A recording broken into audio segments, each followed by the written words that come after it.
For 12 years, I pretended not to know what they said behind my back. When I finally spoke, it was in front of the notary, and, with $11,300,000 0 cents at stake. I set the delicate porcelain plate in front of my daughter, its edge barely brushing the fine lace cloth. The golden chandelier above shimmered like distant stars, and I took a slow breath of the aroma of roasted vegetables and aged cheddar. I had spent hours preparing this meal, imagining her laughter, the warmth of family gathered for one simple, loving evening. Then suddenly I heard her voice. "You smell like a damn barn wrapped in sweat. Even the hired help seems more refined than you. You are trash in our luxurious home." Her words crashed into me like hot embers, and the chandelier's glow blurred. The guests hovered as if I had turned into wallpaper, present but invisible. My hands trembled. My heart felt like it split in two, and yet I did not flinch. I did not retreat. In that frozen moment, I remembered that for 12 years I had pretended not to know.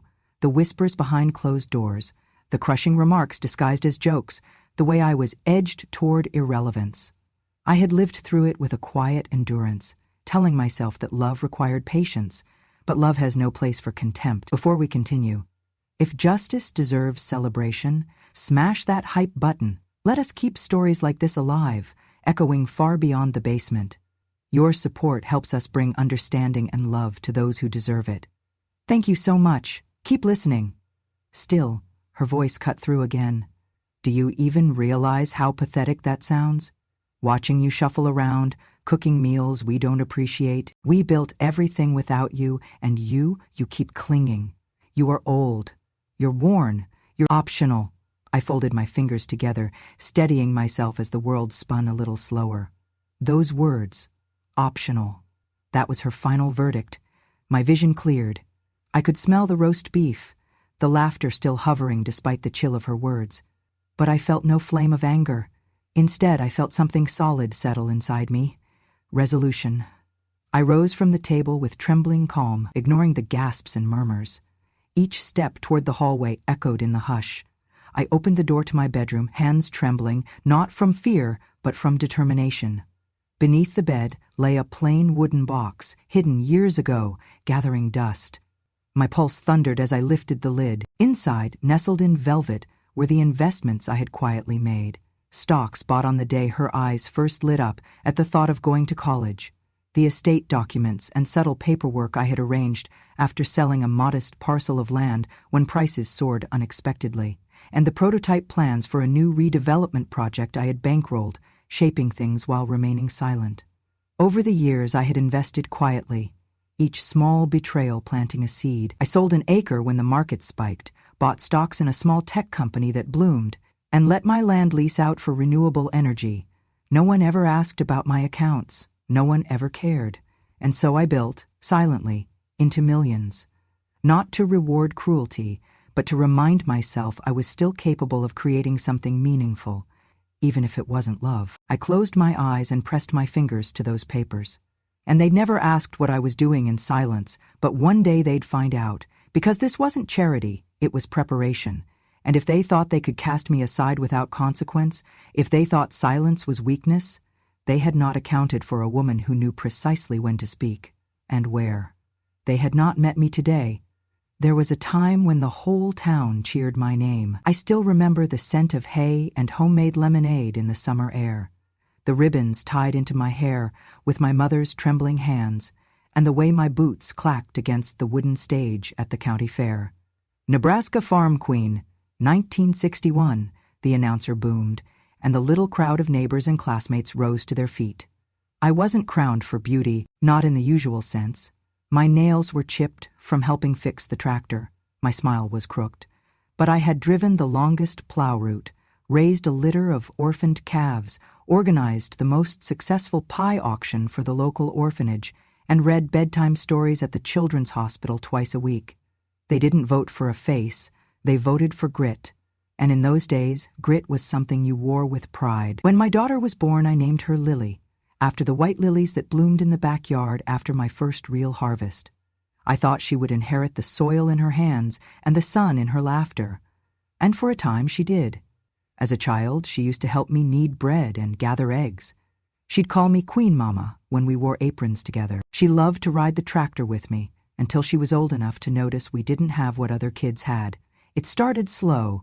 She began asking why her shoes weren't name brand. Why couldn't we just buy bread instead of baking it? Why we never went on vacations like the other families. I told her the truth. Because we are building something better, baby. Something that lasts longer than credit card happiness. She didn't understand. Not then. Maybe not ever. One spring, the roof started leaking. I had two options: dip into the emergency savings or leave it until the fall. The problem was, there was this dog. He had been hit by a truck just outside town, dragging his legs behind him, whimpering through broken teeth. No one claimed him. He had mange and smelled like death. I should have walked away, but I couldn't. I brought him home, named him Banjo, and spent nearly everything I had on getting him surgery. I slept beside him on the kitchen floor for a week. When Lily came home from school and saw the empty envelope where the roof fund had been, she asked, "What happened?" I smiled and pointed to Banjo, who wagged his tail with a soft thump. "He happened." She stared. Her jaw twitched. "You spent the roof money on a mutt? You was dying." "So am I, Mom. I'm dying of embarrassment every time someone sees our shingles falling off. Every time I have to lie about why we don't have air conditioning or why I wear off-brand shoes. But you'd rather save a pile of fur than take care of your daughter?" "I did it because it was right." "No, you did it because you wanted to feel noble. You'd rather feed garbage than face your failures." She stormed out, and I remember the way Banjo licked my fingers like he knew I needed it. That night, I cried in the barn. Not for the words she said, but because deep down, I knew she meant them. I had always told myself that love would win, that when Lily grew older, she would understand the choices I made, the trade-offs, the sacrifices, that she'd see the late nights stitching clothes so she could have school dance outfits, the way I sold my mother's jewelry to pay for her driver's ed, that she'd remember the times I went without so she wouldn't. But time passed, and she didn't remember. Or maybe she remembered what she wanted. By the time she turned 20, she had reinvented herself completely. Makeup, suits, real estate ambitions, and new friends who didn't know what a corn silo was. When people asked about her background, she said, "I'm from out near Lincoln." Never, "My mama's a farm queen who still makes bread from scratch." I stayed quiet. When she came to visit, I made her favorite apple tart, even when she left it untouched on the table.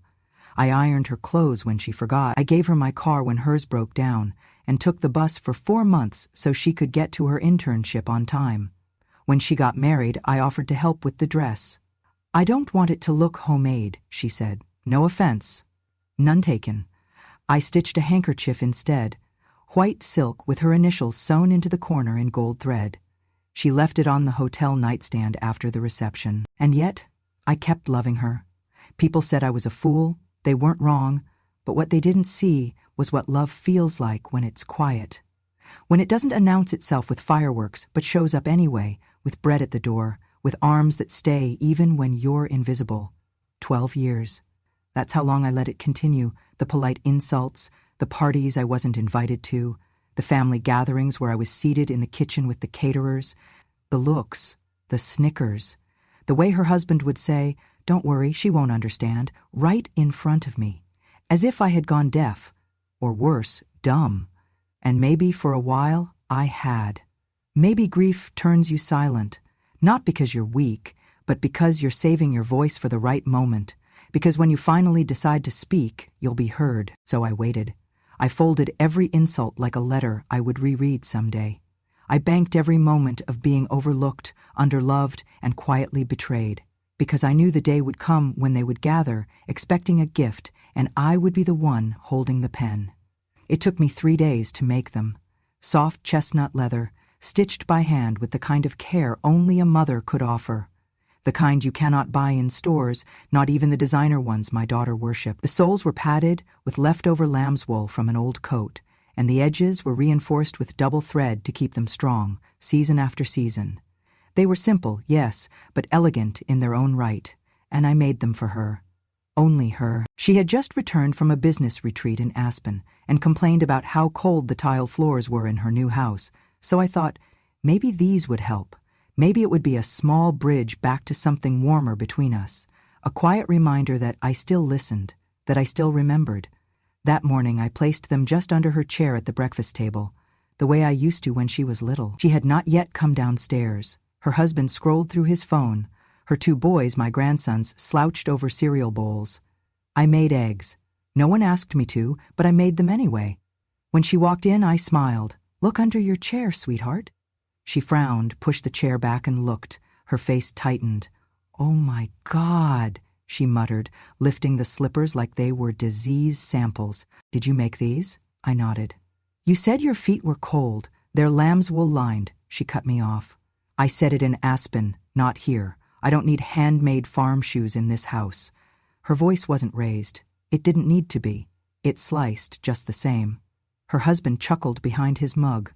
"Old habits, huh?" Then she dropped them, literally dropped them, back to the floor and sneered. "Who told you to wear striped slippers to the breakfast table? This isn't a soup kitchen. If you're going to bring garage couture in here, maybe wear it out there." The room fell silent. Even the boys stopped slurping. She kept talking, louder now, as if trying to drown something out.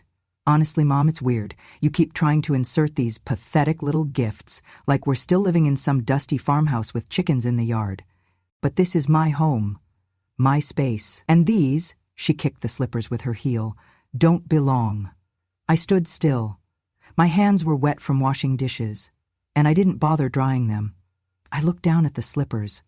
One had landed upside down, showing the stitching.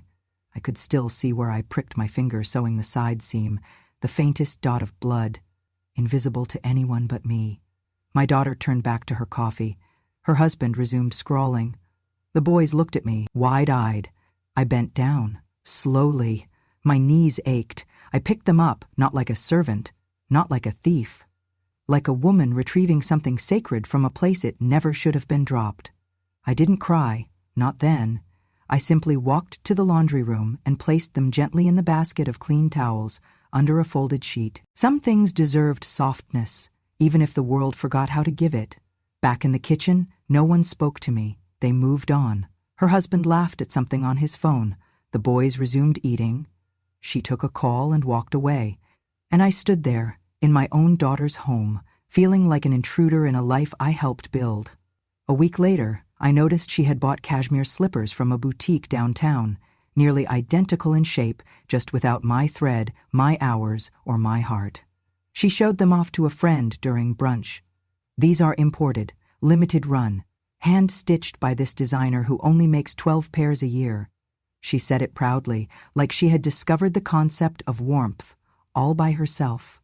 I said nothing, but I remembered every word, every syllable she ever dropped, like glass onto my spine. Sometimes people think cruelty only hurts when it shouts, but I have learned the truth. It is the whispers, the mockery wrapped in silk, that make you question your own worth. But I didn't break. Not because I was strong, but because I knew I wasn't done yet. I had started to keep notes, dates, words, moments, not out of spite but out of survival, because memory was the only dignity I had left in this house. And one day, they would ask me what happened, and I would have answers.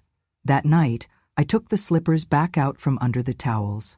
I folded them neatly, wrapped them in tissue, placed them back in my trunk alongside the documents and investment records. I wasn't sure why, but something told me they belonged there. Maybe not as a gift, but as a reminder that what you make with your hands means something, even when people treat it like nothing. Especially then. It was a Wednesday when my room was taken from me. They had company coming, they said. Out-of-town relatives for some family reunion I had not been asked about.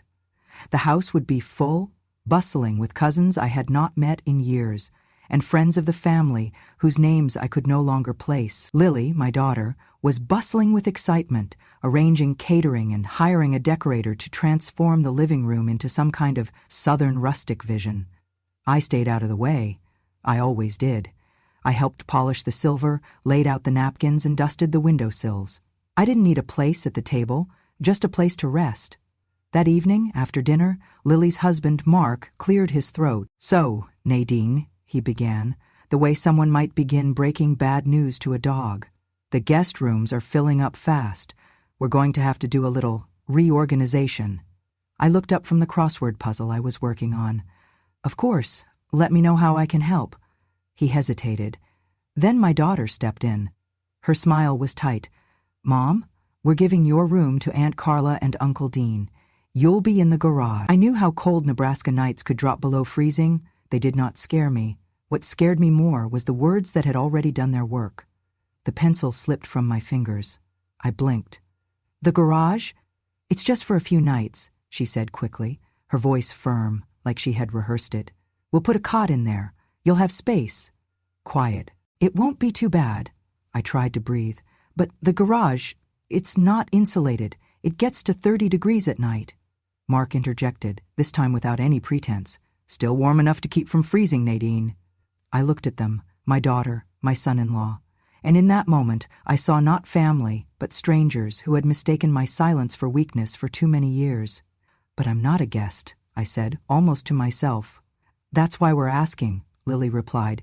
It's family. We make sacrifices. Then came the worst part. The soft voice of my daughter-in-law from behind me, carrying a sharpness wrapped in sugar. Honestly, she said, sometimes discomfort is good. Reminds us what's worth holding on to. If it's a little cold, maybe that'll be enough to curb any ideas of overstaying. She smiled, as if that were clever, like it was some sort of joke, but it wasn't. It was an exile. In my own house. Before I could answer, I felt a small hand brush against mine.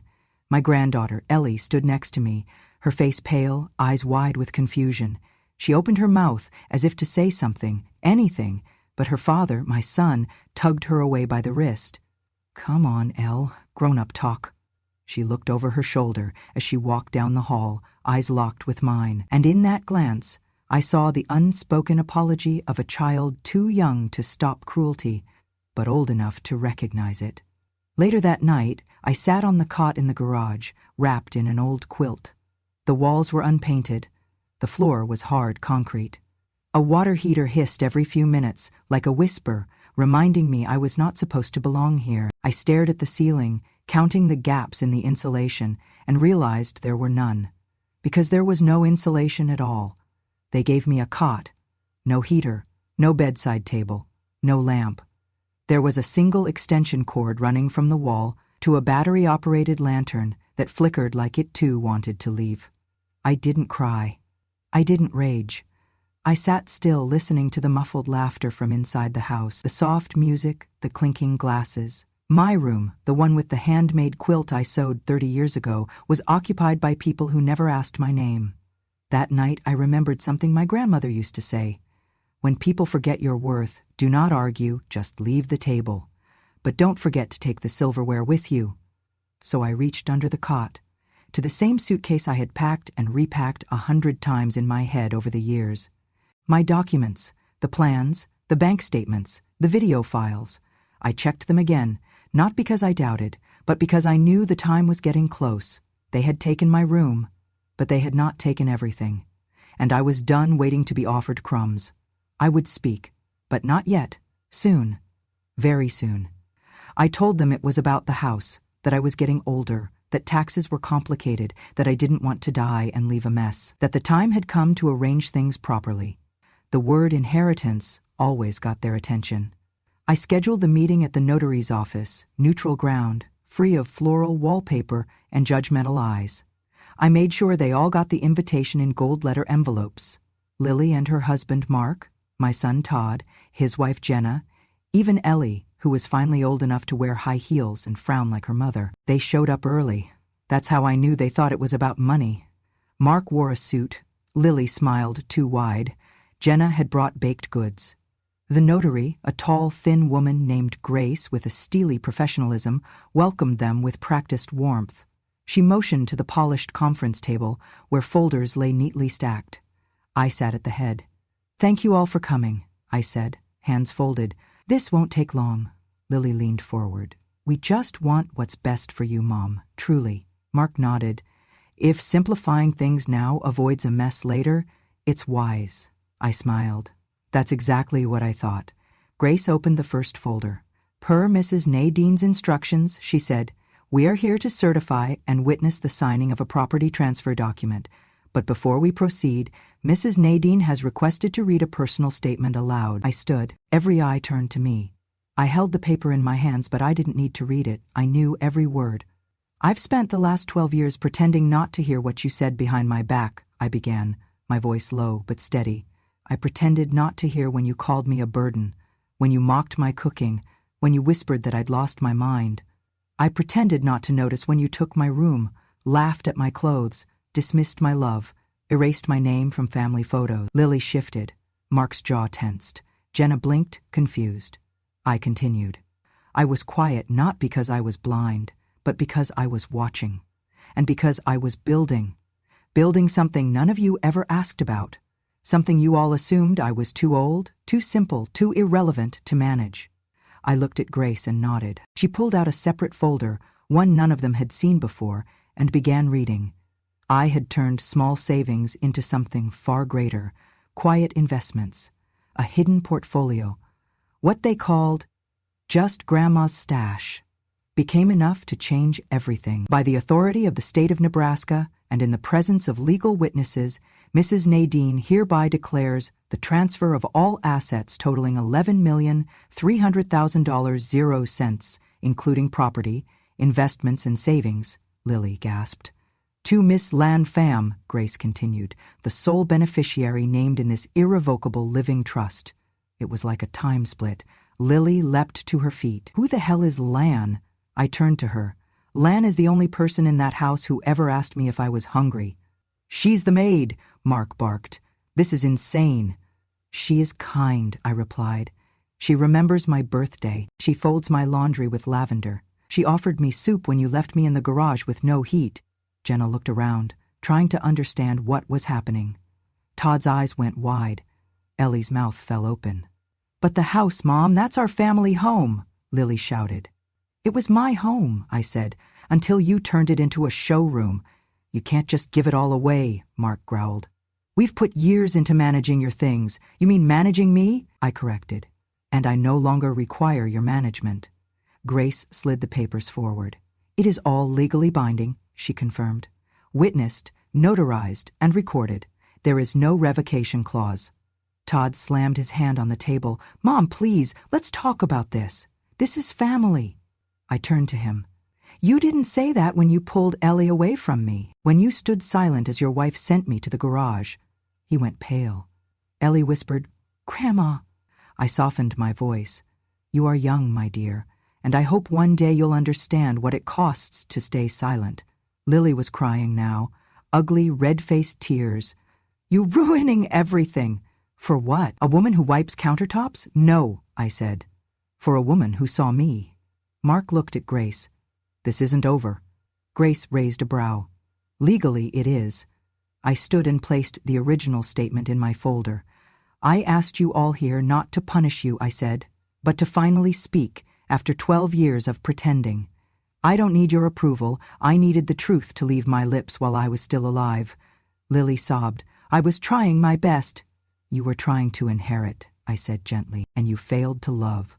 I walked out of the room, my spine straight, my eyes dry, and I have never looked back. I entered the notary's room that morning, carrying nothing but my quiet resolve and a sealed envelope the size of every insult I had saved for 12 years.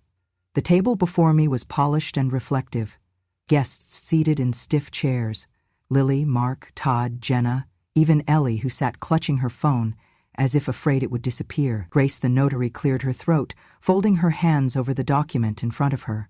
The air smelled clean, sterile, like expectations waiting to be rewritten. Lily leaned forward. Mom, we appreciate how organized you are. I raised a hand. Before any signatures are made, I have one final thing to show you all. Grace's face softened. Of course. I nodded to her, and she pressed play on the video. The first frame showed Lily's voice, tinged with contempt, whispering as if no one else could hear. She's useless. She doesn't know how we live now. Then the camera switched to Todd, saying, I don't know why she's still here. She doesn't contribute, and she drains our dignity.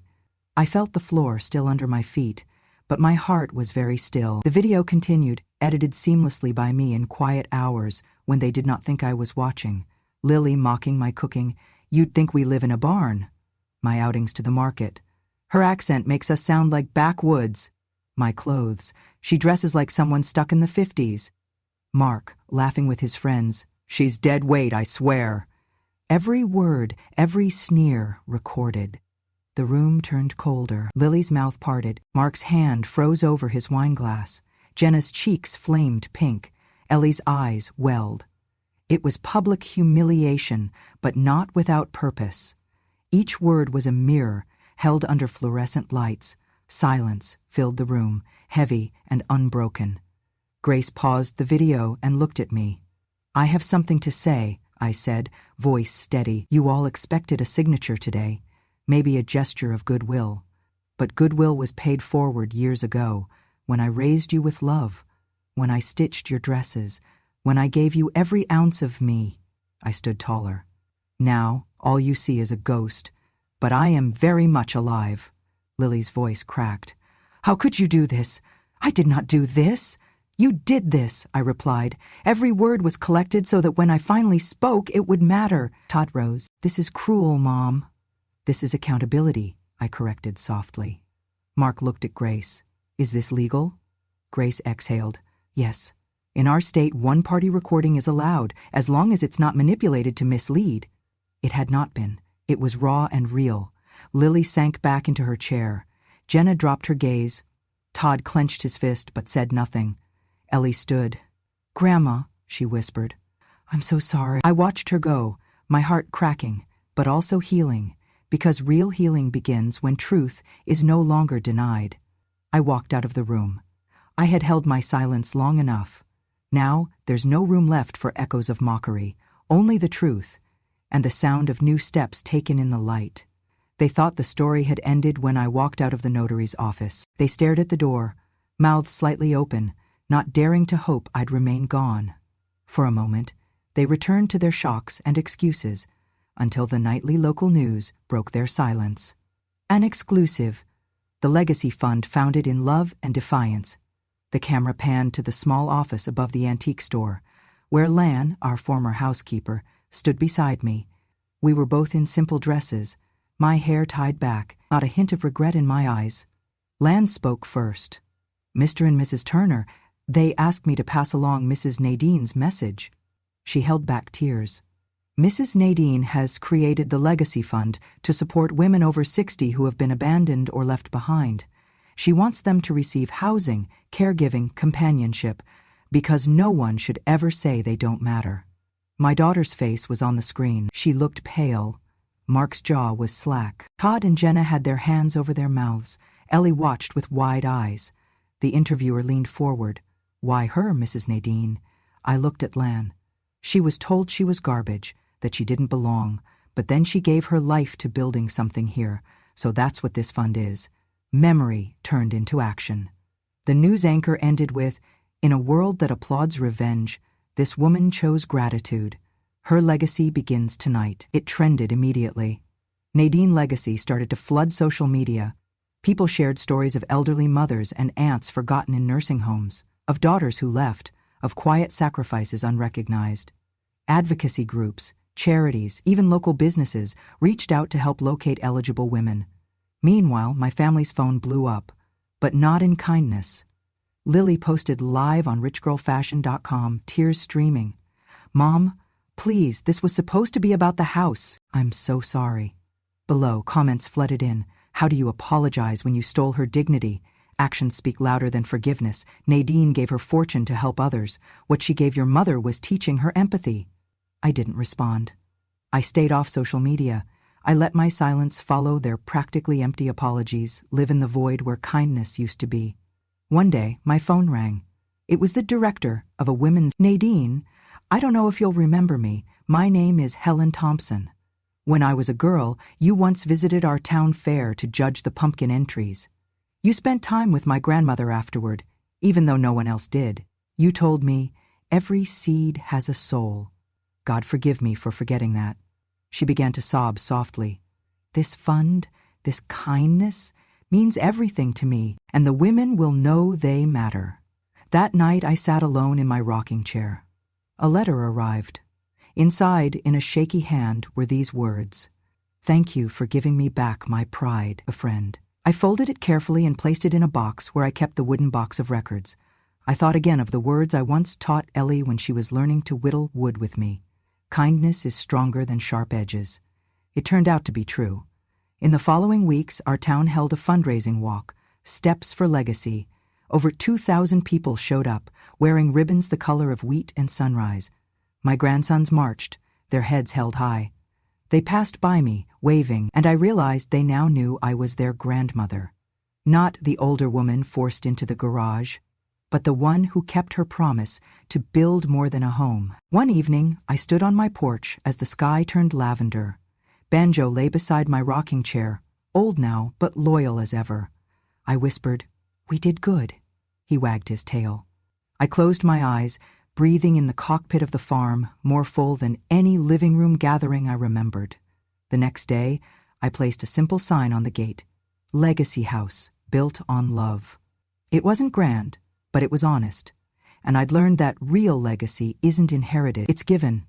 One life, one sacrifice, one moment of remembering that we all matter. I never wanted to be a headline, but here I am, welcomed as something bigger than I ever imagined. The house stands quietly on our plot of land, sun-warmed and open. I've repaired the squeak in the front gate, planted wildflowers in the old wooden planters, and repainted the door a soft sage green.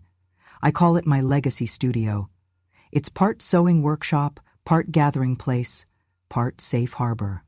Every morning, I hear footsteps along the gravel, women in their 60s, 70s, 80s, coming to learn what I once wove in the silence of necessity.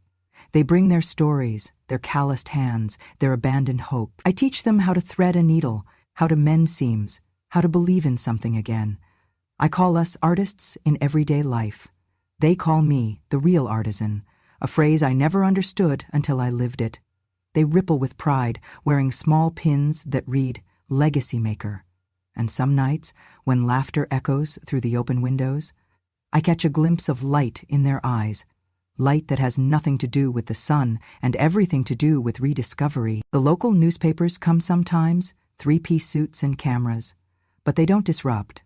Instead, they stay quiet, capturing the softness of the moment, the river beyond the workshop, the pollen dust that drifts in gold motes, the women bent over sewing machines like they are writing sentences with thread. The comments I read afterward: "She taught me courage. My daughter now sees me. I bought joy today." Heavy gratitude pressed itself across my heart more fiercely than confrontation ever could. One evening, Lon, the woman who always asked if I was cold or hungry, leaned in and whispered, "You are the woman I have admired all my life."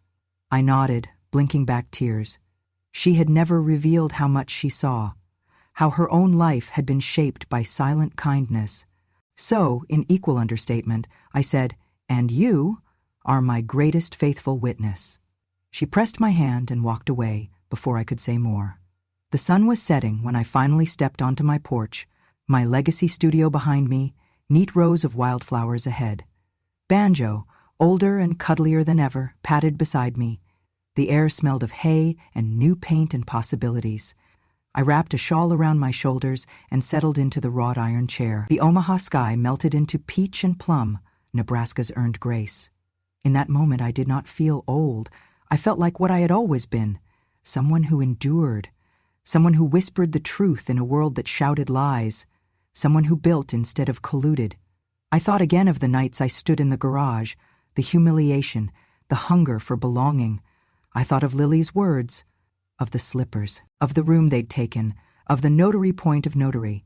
But most of all, I thought of this, the echo of laughter, the hum of sewing, the quiet dignity of women, learning that their worth was real. No, there are no fireworks now. There are no grand speeches, applause, or orchestrated fanfare. There is something much rarer. There is peace, and purpose, and being seen. Because a star doesn't need to burn the brightest to guide the way. It just needs to stay being itself. I closed my eyes. Nebraska twilight wrapped around me like a benediction, and I let myself rest in the glow. At last, I was not a discarded acre or a painful memory. I was the heart of a story that would outlive me. And that was more than enough. And so, in the quiet corners of Nebraska, where dignity was once mistaken for silence, a woman named Nadine became something more than a mother, more than a widow, more than the background of someone else's life. She became the author of her own legacy. If this story reminded you of someone who waited too long to be heard, or if you simply believe that no soul should ever be treated like a burden, then let this not be the end. Tap that subscribe button to follow Grandma True Stories, where forgotten voices finally speak, where wisdom whispers louder than pride, and where justice takes its time. Because every grandma has a story, and some of them are just getting started.